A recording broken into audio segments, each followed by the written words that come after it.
CSBIS అకాడమీలో IAS IPS coaching అనేది ఈ జూన్ 7వ తారీఖు నుంచి మొదలవుతోంది. ఎవరైనా సరే అడ్మిషన్ కోసం ఈ ఫోన్ నెంబర్ని కాంటాక్ట్ చేయొచ్చు. Government of India digital economy మీద ఎక్కువ ఫోకస్ చేస్తుంది, ప్రత్యేకంగా డిజిటల్ పేమెంట్స్ మీద. మనకు తెలుసు, కోవిడ్ వచ్చిన దగ్గర నుంచి కూడా చాలా ట్రాన్సాక్షన్స్ ఆన్లైన్లో జరుగుతున్నాయి. ఆన్లైన్ ట్రాన్సాక్షన్స్ వల్ల ట్రాన్స్పరెన్సీ అంటే ఓపెన్నెస్, పారదర్శకత పెరుగుద్ది, బ్లాక్ మనీ తగ్గుద్ది. అంతేకాదు, ఆన్లైన్ ట్రాన్సాక్షన్స్ పెంచడం వల్ల చాలా ఫాస్ట్గా, స్పీడ్గా ఫాస్ట్ పేమెంట్ సిస్టమ్స్ కూడా వస్తాయి అన్నమాట. దానికోసం ఇండియా యూనిఫైడ్ పేమెంట్ ఇంటర్ఫేస్ కూడా లాంచ్ చేస్తుంది. అయితే ఈ ఫాస్ట్ పేమెంట్స్, యూపీఐ ప్రాసెస్ పేమెంట్స్లో ఇండియా గ్లోబల్ లీడర్ అయింది. 2024 జూన్ నెలలో 13 బిలియన్ల ట్రాన్సాక్షన్స్ అయితే 2025 జూన్ నెలలో దాదాపు 19 బిలియన్ 18.3 to 19 బిలియన్ ట్రాన్సాక్షన్స్ అయినాయంట. ఇది చాలా గొప్ప షార్ప్ రైజ్, అంటే ఒక్క సంవత్సరంలోనే 32% రైజ్ అని చెప్పుకోవచ్చు. ఈ దిశగా ఐఎంఎఫ్ రీసెంట్గా చెప్పింది, India is a global leader. India ప్రపంచంలోనే ఈ డిజిటల్ పేమెంట్స్లో టాప్లో ముందుకు దూసుకుపోతుందని చెప్పారనమాట. సో ఇండియాలో దాదాపు అన్ని డిజిటల్ పేమెంట్స్ చూస్తే 85% అన్నీ కూడా యూపీఐ పేమెంట్స్ అనమాట. So real time digital payments అనేది ఇంత సక్సెస్ అవటం, ఇన్ని ట్రాన్సాక్షన్స్ అవటం అనేది ఇది చాలా సక్సెస్ఫుల్ మోడల్గా చెప్తున్నారనమాట.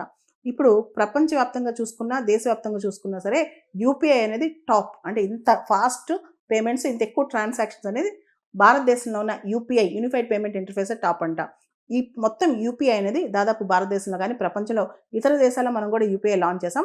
దాదాపు 491 మిలియన్ ఇండివిజువల్స్ని యూపీఐ సర్వ్ చేస్తుంది. అంతేకాదు 65 మిలియన్ మర్చెంట్స్ని కూడా సర్వ్ చేస్తుంది. అంటే ఇండివిజువల్గా చూసుకుంటే దాదాపు 49 కోట్ల మందికి యూపీఐ సపోర్ట్ చేస్తుంది. అదేవిధంగా బిజినెస్ పరంగా చూసుకుంటే 65 మిలియన్ బిజినెసెస్కి యూపీఐ సపోర్ట్ చేస్తుంది అనమాట. సో అన్ని దిశగా, అంటే అన్ని విధాలుగా చూసుకుంటే ఫినాన్షియల్ ఇంక్లూజన్ కోసం యూపీఐ కీలక పాత్ర పోషిస్తుందని చెప్పొచ్చు అనమాట.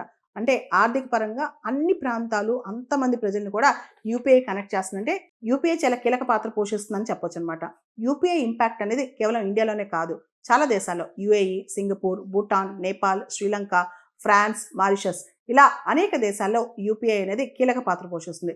ఇప్పుడు ఇండియా బ్రిక్స్ గ్రూప్లో కూడా యూపీఐని పుష్ చేస్తుంది, యూపీఐ ముందుకు తీసుకెళ్లాలని ట్రై చేస్తుంది అనమాట. 2016లో ఇండియా యూపీఐ స్టార్ట్ చేసింది. National payments corporation of India వాళ్ళ ఆధ్వర్యంలో యూపీఐ ఇప్పుడు నడుస్తుంది అనమాట.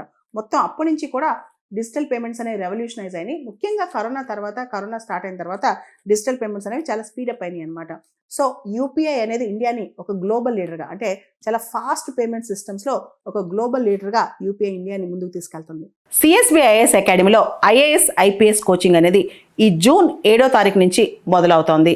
ఎవరైనా సరే అడ్మిషన్ కోసం ఈ ఫోన్ నెంబర్ని కాంటాక్ట్ చేయొచ్చు.